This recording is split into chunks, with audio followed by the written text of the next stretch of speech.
ბალტიისპირეთში დაბრუნდა ბოლშევიზმი თანამედროვე სახით, მაგრამ ძველი სახელებით და გვარებით ბოლშევიზმი, სადაც არ აქვს მნიშვნელობა არავითარ საფუძველს, მთავარი არის იარლიყი და მთავარი არის მიღებული გადაწყვეტილება ადამიანების დასჯის თაობაზე, განსაკუთრებით და კატეგორიულად მიუღებელია, როდესაც ასეთი დაუსაბუთებელი მუქარები და შანტაჟები და მათ შორის ეგრეთ წოდებული სანქციებიც მიემართება სასამართლო სისტემის წარმომადგენლების მიმართ, სამართალდამცავი ორგანოების წარმომადგენლების მიმართ. მაგრამ გასაკვირით სამწუხაროდ არც არაფერი არ არის Deep State-ის მართული ხელისუფლების წარმომადგენლები მოქმედებენ ისე, როგორც მოქმედებდნენ ბოლშევიკურ საბჭოთა კავშირში, რომ ჩვენზე ეს რა თქმა უნდა არ მოქმედებს და შეუძლებელია უბრალოდ რომ ქვეყნის სიყვარული ანაცვალო კონკრეტულ სანქციას ან საბანკო ოპერაციას თუ სადმე თავისუფალ მოგზაურობას.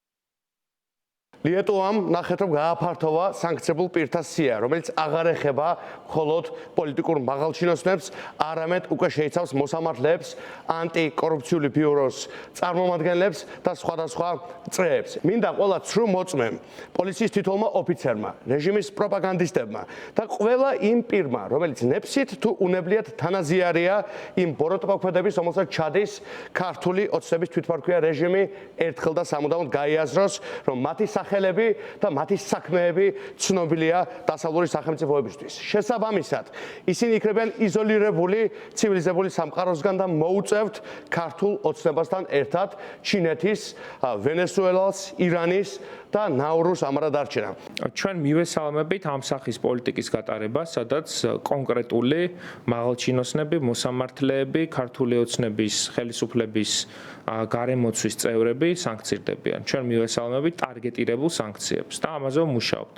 დარწმუნებულები ვართ, რომ ევროკავშირის კიდევ არაერთი სახელმწიფო მიბაძავს ჩვენს პარტნიორებს, რომლებიც ტარგეტირებულ სანქციებს უწესებენ ბიძინა ივანიშვილის ხელისუფლების ჭანჭიკებს. თითოეული ახალი სასანქციო პაკეტი, რა თქმა უნდა, აბსოლუტურად რელევანტურია იმ ქმედებებთან მიმართებაში, რასაც ახორციელებს რეჟიმი და მისი მომსახურე პერსონალი. ეს იქნება ნებისმიერი სახელისუფლებო აღმასრულებელი, საკანონმდებლო თუ სასამართლო, რომელიც განსაკუთრებული აგრესიით გამოირჩევა ბოლო პერიოდში და ბუნებრივია.